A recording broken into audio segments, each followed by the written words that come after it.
நீலகிரியில் இ-பாஸ் கட்டுப்பாடுகளை எதிர்த்து வணிகர்கள் நாளை பொது வேலை நிறுத்தம் அறிவித்துள்ள நிலையில் கள நிலவரத்தை விளக்க இணைகிறார் எமது செய்தியாளர் சுரேஷ்.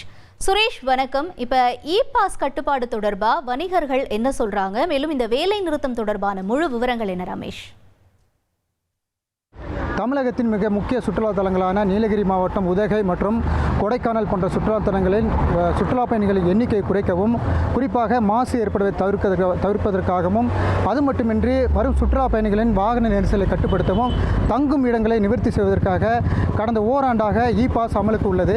இந்த நிலையில் தற்பொழுது அந்த இ-பாஸ் நடைமுறையோடு சில கட்டுப்பாடுகளும் உயர்நீதிமன்றம் விதித்துள்ளது. அதன்படி நீலகிரி மாவட்டத்தில் வார இறுதி நாட்களில் 8000 வாகனங்களுக்கும் மற்ற நாட்களுக்கு 6000 வாகனங்களும் மட்டுமே அனுமதிக்கப்பட வேண்டும் என தெரிவித்திருந்த நிலையில் அந்த கட்டுப்பாடுகள் இன்று முதல் அமலுக்கு வந்தது. தொடர்ந்து அதற்கான ஆய்வுகளும் நடத்தப்பட்டு வருகிறது.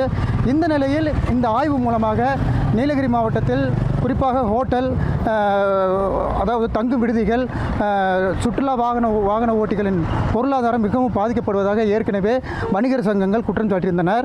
இந்த நிலையில் இன்று அதற்கான பத்திரிகையாளர் சந்திப்பு நடைபெற்ற நிலையில் நாளை காலை 6 மணி முதல் 24 மணி நேரம் முழு கடையடைப்பு மற்றும் புது வேலை நிறுத்தம் போராட்டம் நடத்தப்படும் எனவும், எனவே தமிழக அரசு உயர்நீதிமன்றத்தில் முறையிட்டு உடனடியாக இந்த இ-பாஸ் திட்டத்தை ரத்து செய்ய வேண்டும் எனவும், இல்லை என்றால் தொடர்ந்து போராட்டம் நடத்தப்படும் என தெரிவித்துள்ளனர். எனவே அண்டை மாநிலங்கள் மற்றும் தமிழகத்தில் பிற பகுதியிலிருந்து வரக்கூடிய சுற்றுலா பயணிகள் நாளை ஒரு நாள் வருவதை தவிர்க்க வேண்டும் எனவும் வியாபாரி சங்கத்தினர் அறிவுறுத்தியுள்ளனர். தகவல்களுக்கு நன்றி சுரேஷ். செய்திகளை உடனுக்குடன் தெரிந்து கொள்ள உடனே சப்ஸ்கிரைப் பண்ணுங்க.